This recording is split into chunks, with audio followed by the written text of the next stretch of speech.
All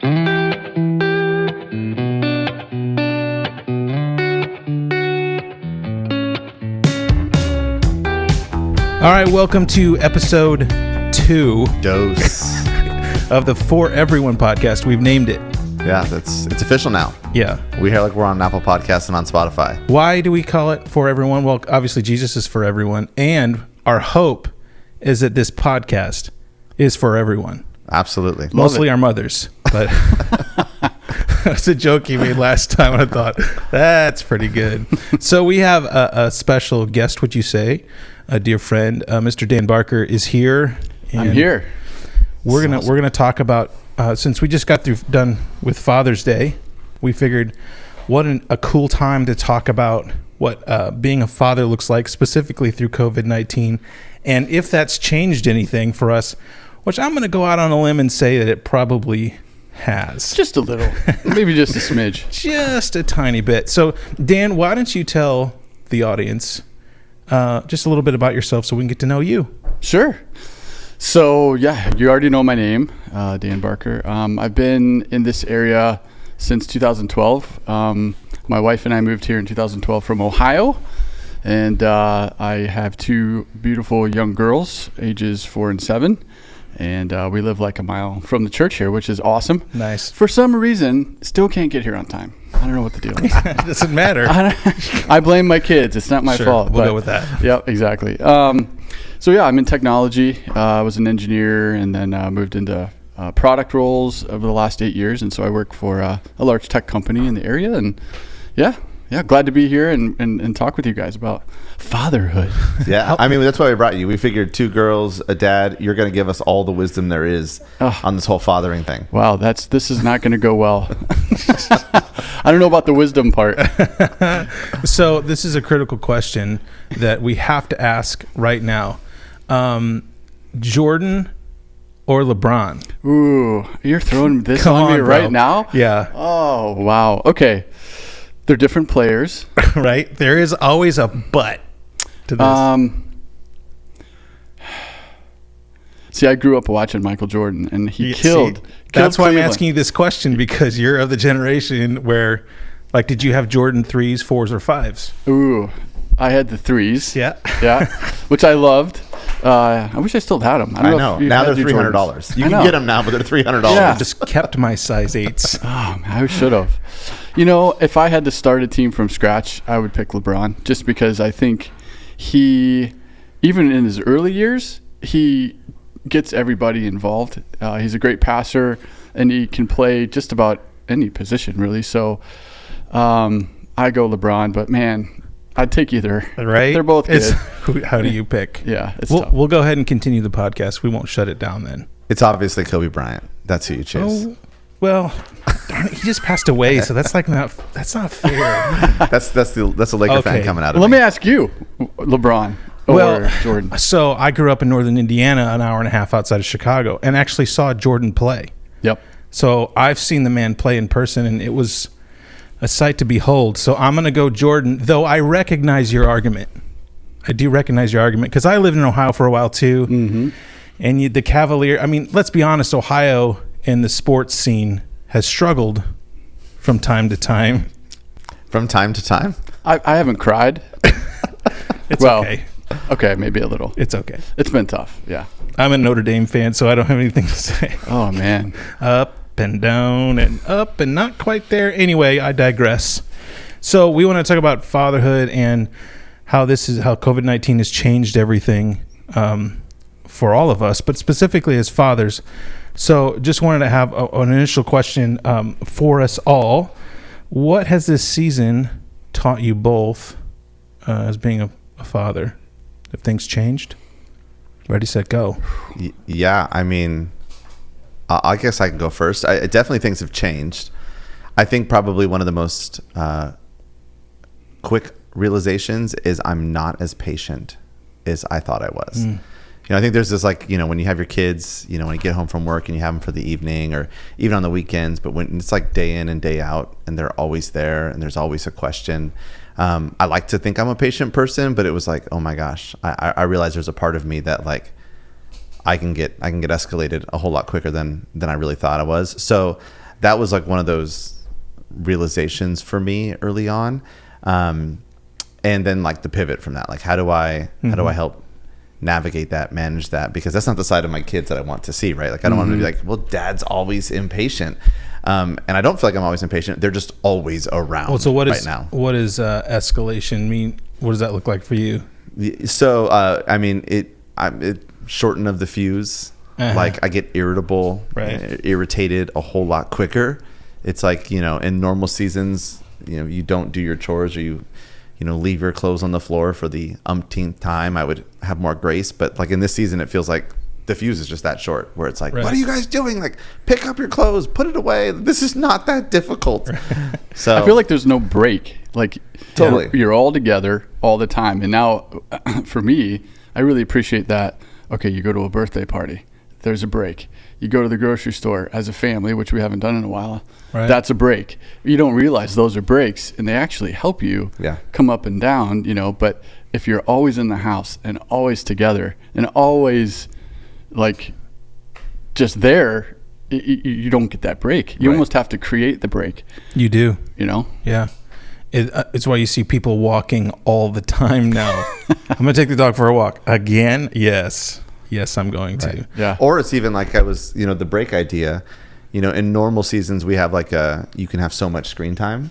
Mm-hmm. But in this season, our break is like, yes, go take 5 hours of screen time. Just go. Like, right. And that has become the lifesaver in many ways. Well, we were just talking about how my oldest, who's 15, is a big time gamer. And as soon as this thing hit, they would have school.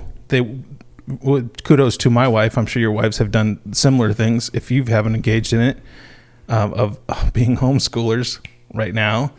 I'd say, hey man, you really shouldn't play video games like 10 hours a day. He's like, what else am I supposed to do? Touche. You're like, well, you could read. Yeah, I guess you're right. You could read. Go outside and get wet. Get rained on. Go outside. I can't. Wow, that's incredible. You know what that reminds me of? When I was growing up, Nintendo was big and Sega, and I'm dating myself here. But my dad would always say, no one's going to grow up and make money and have a career playing video games. And I, once in a while, I'll send my dad a link and saying, this kid right here, he's a millionaire because he's playing video games. I know. I'm like, do you really? I can't believe that. It's so true. Yeah, that's not an argument anymore. You can't make a lip. Oh, yes, I can. Oh, yeah, you can. Yeah, it's crazy. And it's serious business. So what do your days look like now? How has that changed? I'm assuming most people will resonate with this since we are home all the time for the most part.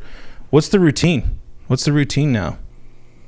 Well, for me, one of the things that has made this tough for me is what are your habits, and how do you maintain whatever habit you had after COVID hit? And for me, working out was the hardest part, which going back to your point, Mike, about being patient or impatient, like that made my impatience higher because I wasn't working out and felt like I was like always I never had a release, I never. Now that just meant I had to do something different, right? Like run and stuff. So for me, in the beginning, I was like a mess. Like it was just like, let's just make sure we have enough food. Let's make sure we have things in the house. Let's get some things that we can do together in the house. Like I bought large Lego sets for the girls and me, of course, mostly for them. All right, mostly for me. I saw your post. You're doing like the Imperial Star Destroyer. Yeah. It's like 7,000 pieces. Woo. I was like, I can't justify this, and then suddenly I was like, I can justify this. Yeah. All right. My personality, that would be like a nightmare. Here, take a bunch of little tiny things and put them together. We'll see you in 2 months. Yeah, you'll see me in 2 months passed out asleep. Right. Yeah. How is it going? Are you finished? Almost done. How much have the girls done of it? Not a lot. It's been mostly for them, though. Mostly for them. It's funny. We talk about the screens. Yeah. Like, what can you do inside for an extended period of time without a screen that allows people to come in and out of your area and have a conversation? Mm-hmm. Like if you're reading, you kind of don't want to be interrupted. If you're watching a movie, you're on a screen. I mean, it's like, if you're working out, you can't get interrupted if you're like on a treadmill or something like that. So it's like, to me, building stuff was like, you can come in, you can help. Right. Hey, let's build this one little piece. Cool. And if you lose, interest, you can leave. And I could sit there for 2 hours and they'd come in and out. And that was the whole purpose of it was, right. They see dad working on something. I also like them seeing me make mistakes. Yeah. Like, that's good. And oftentimes I would make a mistake on this thing, and it would, it's kind of like when I'm building IKEA furniture, I start to lose my brain a little bit. I'm like, oh, I can't believe I did this. And then I'd bring Andy over. I'm like, look, I made a mistake here. Now I have to like figure it out. And I see, because I know when she's doing projects, she gets upset. She's like, hey, I made a mistake. I'm quitting. So there's like little lessons in that for me. So anyway, to answer your question, I think, in the beginning it was a lot of, let's make sure we have the essentials. And then after that, it was like, how do we create a new normal? And what does that look like? And that took probably 2 months at least. Well, I even think I know for me and my family, it was like when it first happened, the immediate thought was essentials for survival. Like It was like, how do we get through the next few weeks? I mean, even when schools went on break, it was like, hey, we're going to take the next couple of weeks off. And then next couple of weeks became a couple of months. And I don't think we were quick to pivot from survival mode to basically figuring out a new normal, from things like even workout routines to how do we entertain the kids, engage the kids.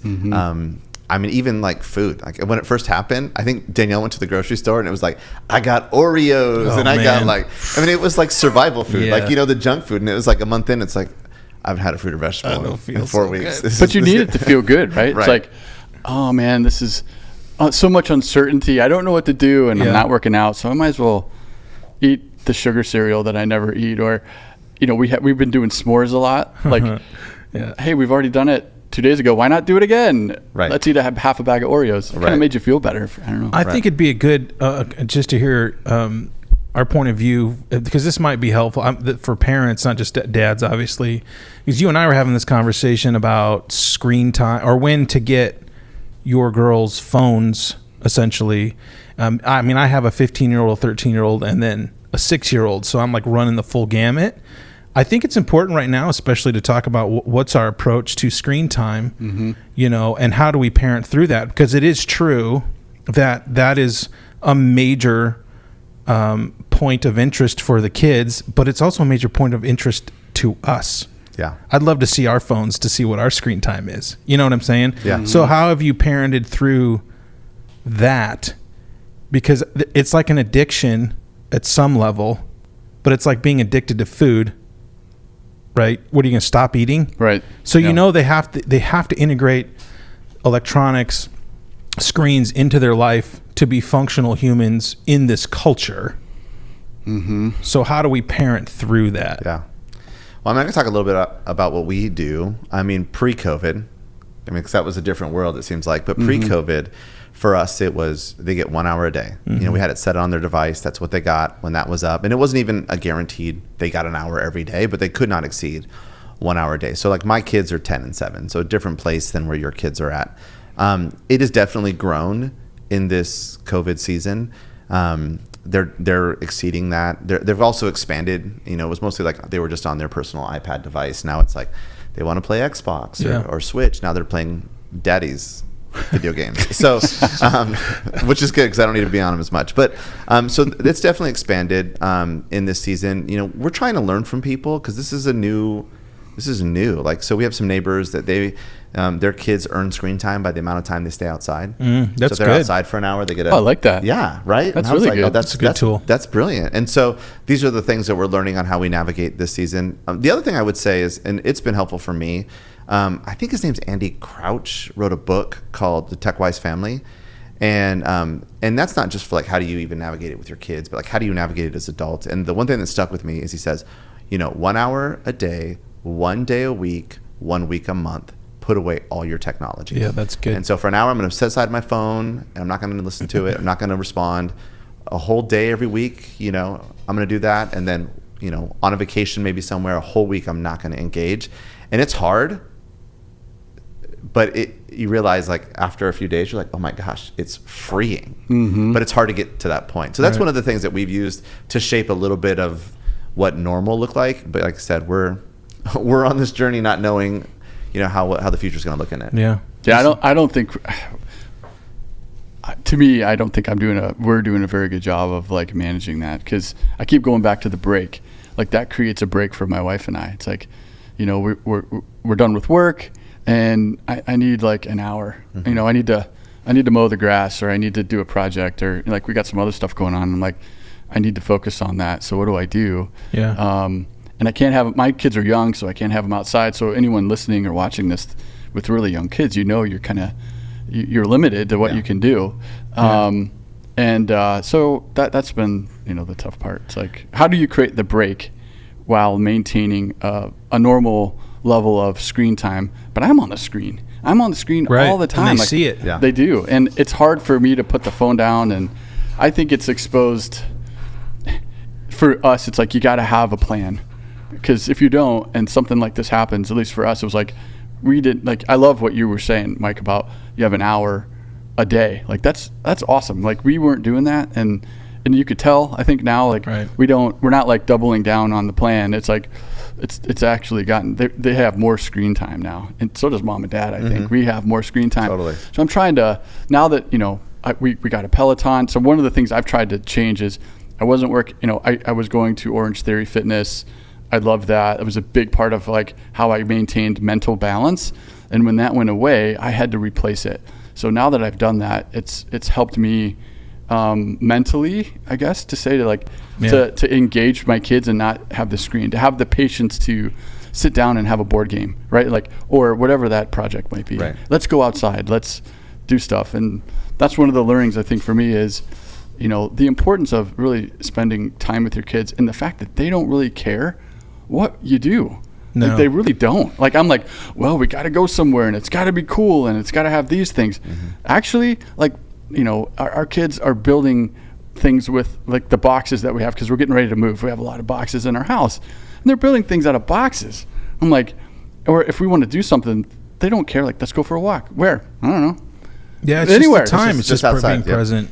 Yeah, it's just about time. So I think that's one of the learnings for me was time is time. Time is actually super valuable, and it doesn't really matter what you do, except the screen. With teenagers, I thought it would shift from being, from being just the time piece to like, all right, now we have to do something intentional that they enjoy, which at some level I found to be true. However, like my oldest son and I went fishing actually early Father's Day, and we got skunked. It was awful. But my wife tells me like, no, he really, really enjoyed that because he got some nibbles. Like, what? We didn't catch anything. And that really doesn't change. Sure. Isn't that cool? Yeah. It does not change even in the teenage years, and you think it would. So here's a tougher question. What have you done? What has been a big mistake for you? Like, if you could take that back, or a series of events back on how you handle a situation, what if you look back into something that's just like pierced your soul, like, I feel terrible? Yeah, it was having kids. Wow. Okay. Wow, I wasn't going to go there, but okay. So, I'm just kidding if my wife's watching or if my kids tune into this. Yes. You're the greatest blessings of my life. I love you both. Yeah, I mean, I don't think I had like this grandiose mistake. I think it's probably just a culmination of little things, and I think in every decision we make, there's decisions that lead to productive things, and there's decisions that lead to less than productive things. And I think, we're camping on this theme of the break, and I think, and I don't want to like demonize screen time, but when we lock in our kids in an uninterruptible state, it just makes them irritable. And I think what often happens is, if I can pull it back to me, is I'm putting them in their place on screen time so that I can get my time on screen time. And then when it's all said and done, we just have two irritable people trying to then navigate and walk through life on that day together. And so I think it's like, we weren't intentional about what we're setting our kids up to do. It was just like, go do something, go give us that break, whatever you want, which led to complications. I think the other thing for us too is very early on in this COVID season, we got very, very, very like strict. And to the point, like, not that we wanted them to go out inside the street and play with everybody, but it was like we hunkered down, like hunkered down. Like we didn't even get in a car and to drive somewhere for the sake of even just being outside. So strict in response to COVID. It's strict in response to COVID. Okay. It was like, these are the walls, you can stay in here. Right. And I think that was super hard because we're not a family. We don't go out all the time, but we're not necessarily like stick to the house. And so I think that was an error on us. I think we could have just gotten a car and drove somewhere. We've still been together as a family. It just would have been a change of scenery, which I think would have been super helpful for the kids. Yeah, I think for us, I think my biggest mistake or challenge that I've had is when I had less time, I almost was better with the little bit of time that I had. And what I like to read a lot, and I've probably read less in the last 3 months than I have in the past 2 years with that time, which is weird because I've had a lot more time and it's been hard to get focused. So I think I've been filling my mind with the stressful input versus the knowledge input, if that makes sense. So instead of reading and learning about something, which I really love to do, I've been reading up on what everybody feels about in regards to politics or COVID, how to respond or what you should or shouldn't do. And I haven't balanced that well. I don't think. I'm getting back to it, and right or wrong, I think for me it's been, do I have the other things in my life in a place where I have the balance, and I keep going back to my workout routine. Like that is so core to me. Once I have that, I think everything else is a little easier for me. But even with church, it was like, okay, I felt like church was.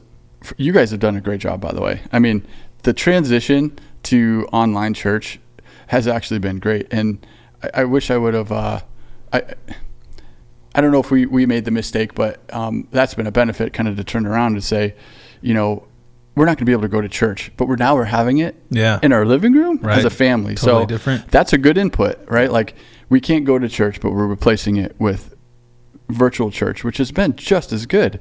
And we know what I like about that is just to kind of go on the, what are we filling our time with? I'm actually having church with both of my kids now. Like I normally have never done that. So, we've got the pre-K, first grade, lesson. And then we've got the second or third grade one that my oldest does. That's great.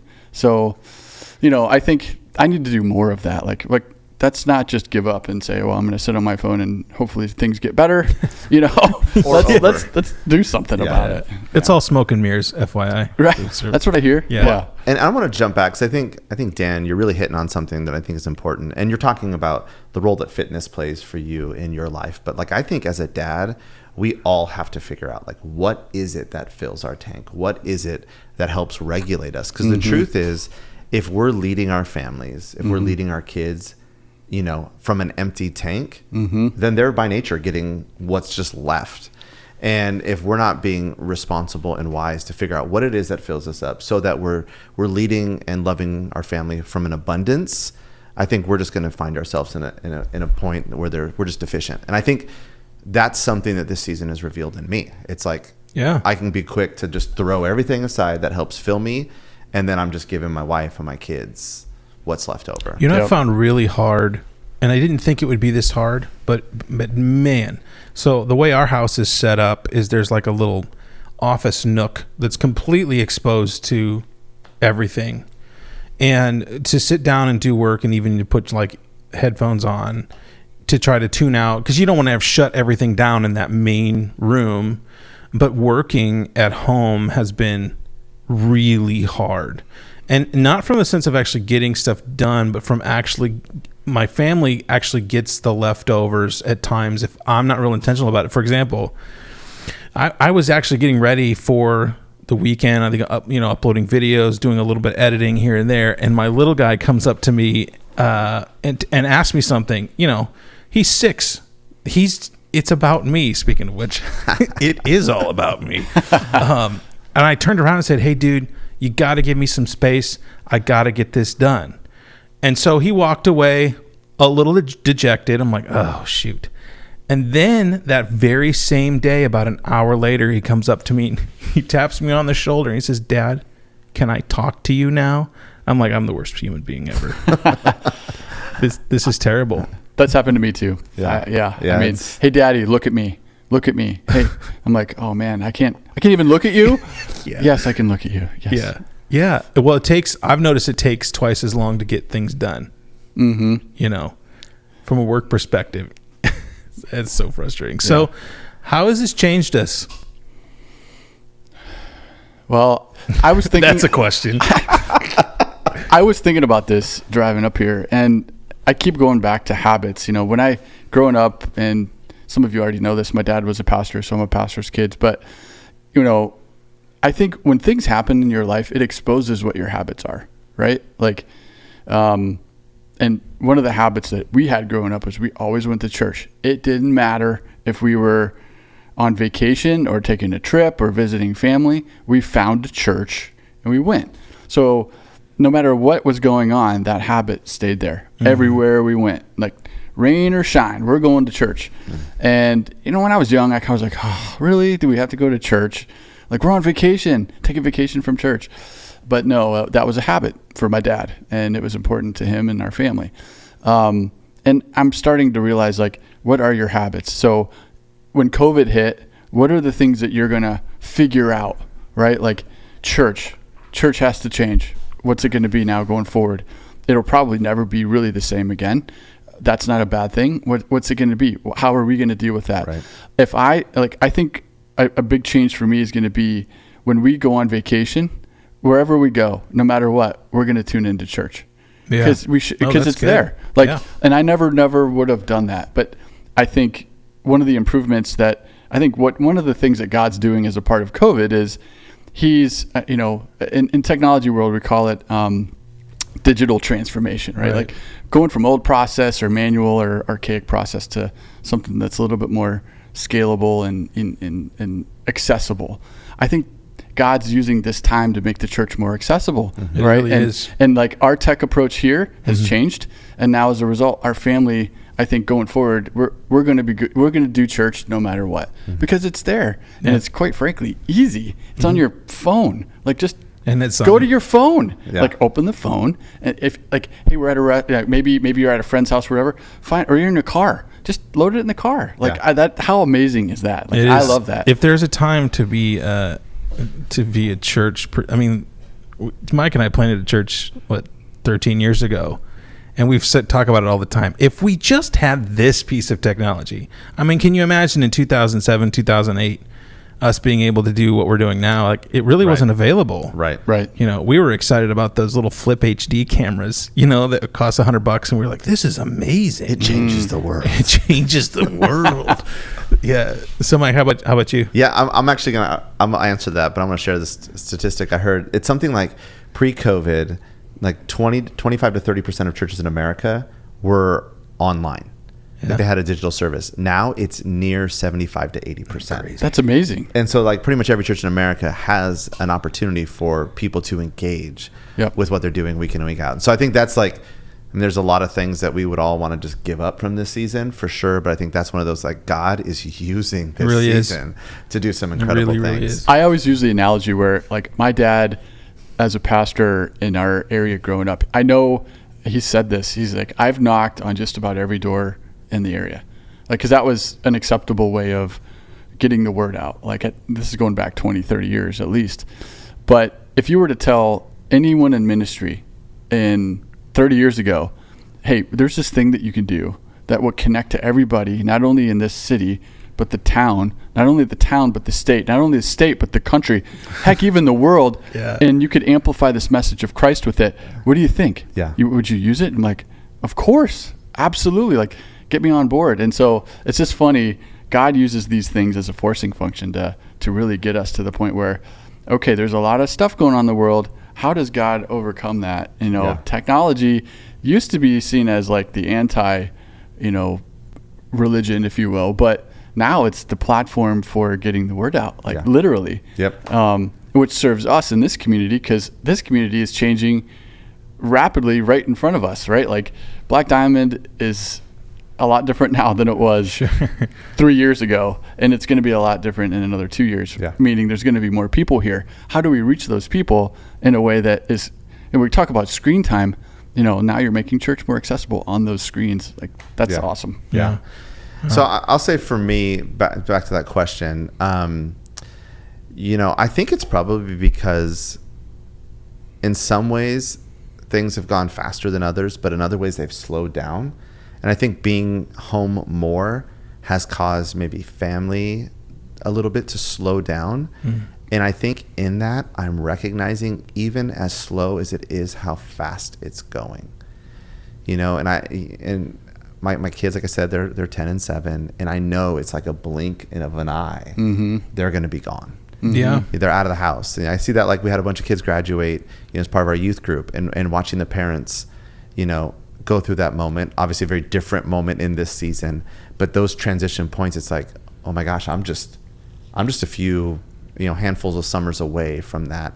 And so for me, it's like, how do I become much more intentional in each of those moments? And I think someone said this, someone smart, I don't even know who to attribute it to, but like when it comes to parenting, days are long, but years go by in a blink. Really, and it's like, how do I remind myself in those days not to miss these moments, because they'll be gone before it. So that's like, for me, this like this season as I walk through, it's like, that's what I need to keep. I got to make sure I'm focusing and not missing them, because I'm going to look back and wish I had more in just a few short years.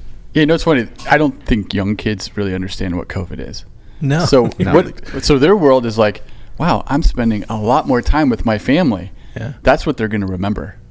Maybe not, older high school kids where, that's a totally different situation where it is a bit for sure. But for, but for young kids, like my wife and I always talk about this, like they don't really care. It's the funny part about it. They're like, okay, I wish I could see my friends a little bit more, but by and large, they're like totally okay with it. Yeah. And I think to your point, Mike, like my wife and I need to be okay with it. Like, hey, let's just hang out at home. It's perfectly fine. We don't have to go anywhere.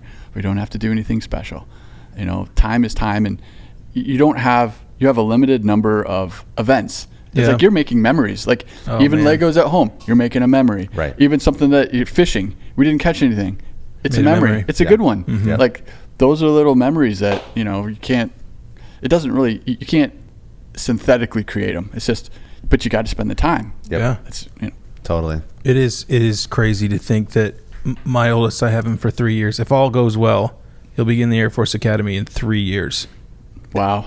It's nuts. Wow. It really is nuts. So here comes a point, and I want to challenge all the listeners to do the same thing that we're going to do, and that's just like an accountability piece. Like, what is something that we can do different, either today or this week, that will shift our family a bit or put things in focus a bit? So why don't all three of us maybe come up with one thing that we're going to do different, either today or this week, that we haven't done that will move our family towards thriving? Yeah, I can jump in. So I think one of the things I did kind of pre-COVID is I had gone on my phone, just like we set screen time limits for our kids, and I set a screen time limit for social media apps. I only allowed myself 1 hour a day, and when it was done, it was done. And then COVID hit, and then we stopped going to bed at normal times. We started going to bed way later. And then I would use my hour before I even went to sleep, because I was like, it was 1 o'clock in the morning. And so then I'd hit the day, and I'd already said ignore limit for the day. Yep. But I have to lead by example in that, and so that's one of the things where I need to come back in a very action step. I'm going to go back and say, I got 1 hour a day is what I have. And when it's done, and I need to walk away from it. And I think so that's one of the things that I'm going to do. Yeah, I think I want to. Sorry, I put you both on the spot. I was going to say, I love that idea. I know we need to do that too. Limit the screen time. another thing about working from home is you can work from home all the time.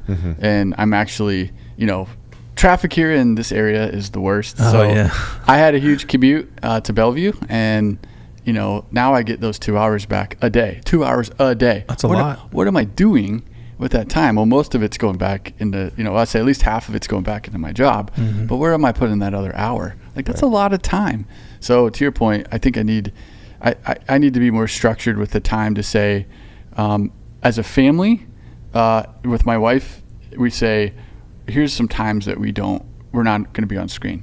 And it really doesn't matter what we do. We go upstairs and we play together. We do something. It's just not a screen. I think that's one thing. And the other thing that we've started to do that I actually really enjoy, and we did it today, is church, church together. Yeah. Not only that, but having the girls see us take communion is another thing that never happened before. Right. Like, they're asking, what does that mean? This morning, the girls wanted a cracker while we were taking communion. And I was like, well, you guys need to really understand what communion is. And my wife is like, well, maybe they do. And I'm like, oh, okay, Annie, what is it? And sure enough, she's like, well, this represents, Christ, right? And Jesus. And I was like, oh, maybe you do know. Okay, this is awesome. I'm like, what else do you know? So I think engaging in those conversations that we normally wouldn't do until they were at the point where, okay, you're in the Lord's service now and you're going to take communion. Right. Not that they don't do that within the respective kids ministries, because they might, but I think for me, it's really taking advantage of that's a very important conversation. Even if it's 5 or 10 minutes, it's important. Yeah. They see mom and dad do those things. So, and to let them know that it's serious, right? Like, hey, we're watching church right now and we're not doing anything else. Literally, it's important, and we're not going to stop and do other stuff. Yeah. So I think that's the thing for us. We get to have church together, but we still get to reinforce the importance of the time, and then the opportunity to talk about, well, what was the content for Annie, who's 8? What was the lesson there? Let's talk about it. Yeah. Like, we normally didn't do that. Like, the teachers that we have are great and they give us stuff to bring home, but sometimes I wouldn't engage in it all the time. But now we have a chance to talk about it, and it only takes like 5 to 10 minutes. Right. So that's the thing for me. I think the challenge for us with the teenagers, at least, is, wouldn't it be amazing? Like, it's coming, guys, when your kids can cook for themselves all 3 meals. It's amazing. However, there's a downside to this, which is dinner time for us has kind of always ebbed and flowed to be able to sit down and have a meal together. And I think we have departed from that substantially in this season because, well, one thing that's screws us up a bit is the sun doesn't go down until 1 a.m. It's true. That's hard. That is so hard. It's like, go to bed. They're like, it's sunny outside. Go to bed.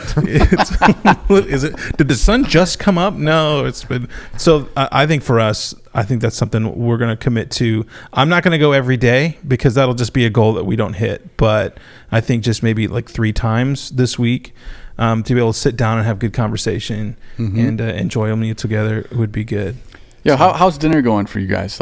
That's another thing we didn't do a lot of. Now we're having dinner, breakfast, lunch, and dinner together, basically, which is amazing. I don't know. You guys doing that? I mean, we had always had done breakfast and dinner together. That was a big thing for us. Lunch, I think initially was we were all doing it together, but as things have kind of normalized and work's been work, that's kind of gone away, but we're still keeping that breakfast and that dinner. Yeah, that's been nice. That's good. Well, we hope you all have enjoyed this conversation. If you haven't, you can send an email to, I'm going to get you back at Emperly. No, I'm just kidding. Hey, can I say one more thing? Absolutely. I know you're wrapping up. I would say to all the dads that are tuning in, parenting is tough. Oh, man. And we know that, and we're people on the journey with you. And what I would say is just keep showing up. Keep pouring into your kids. You're going to make mistakes. I make mistakes. We all make mistakes. Our kids don't mind the mistakes. Right. They appreciate our humility to acknowledge those mistakes and to continue to invest in those lives. They do go quick. I'm grateful for dads. I'm grateful for all you do to help make an impact in your kids' lives. So keep it up. And just keep doing you. That's good. That's a good word. Just so if you are listening, obviously you're listening to this if I'm talking. Anyway, July. Touche. These are just new things, guys. New things. July 19th, we're coming back together for our first in-person service. That's right. We're going to ask for a little bit of grace to this process because things are changing, continue to change rapidly, and you may not think they are, but they really, really are. So we're trying to figure out what that's going to look like. Still, we have an idea. So just be patient with us. What we do know is that you're going to have to register to come because we still have to social distance and so on and so forth. So we can't have all of us here at one time. So we know that's going to be a little cumbersome, but we feel like this is a really good time to just start stepping into this. And we want to do it right, but we definitely want to see our friends. Now, this is also what this means is that we will register each week for that weekend. So you won't be able to register for the next month. Yeah. Because we understand that we want to give others an opportunity because we can't seat 300-400 people right now. We want to give everybody in our community an opportunity to catch up. And if somebody's new, maybe who's listening to this who hasn't been to the church, same thing, right? Yeah. Absolutely. That's what I've been fascinated with is we just had this past week this dinner with you with some new folks, and how many people were in attendance? Because this is a cool stat. Yeah. So there were 7 people who were a part of the dinner with me via Zoom, and none of them has attended a service here at Lake Sawyer. Like one really? or two Isn't of them, that crazy? Yeah. Like one of them was in California. She's joining a group. Like so. How is that possible? Just people share with people online, Wow. and they tune in, and so people are taking steps, and they're like, to that point about the services, like, when can we actually come see a service? Wow. And so that's where it's like God has been leveraging technology to get his message out, and it's been so cool. So that's it was a fun night to sit and be like, I know none of these people. I've never seen any of these people. That's before. amazing. And we still will do the weekend content as we have been doing. So this will just be a value add for everybody. So things are continuing in the way they go, but we felt like this was the time to at least have some of us together. Love it. Guys, thank you so much for this conversation. I hope it's been beneficial if you're listening, and especially to the dads out there, echo what Mike had to say. Be gentle with yourselves. You guys are awesome. Just keep on showing up. I think that's the big deal. Yep. All right, everyone. Thanks for tuning in to episode 2. There might be an episode 3. Yes. Love it. We'll see. We'll see. All right, everybody. Have a good day. We will see you next time.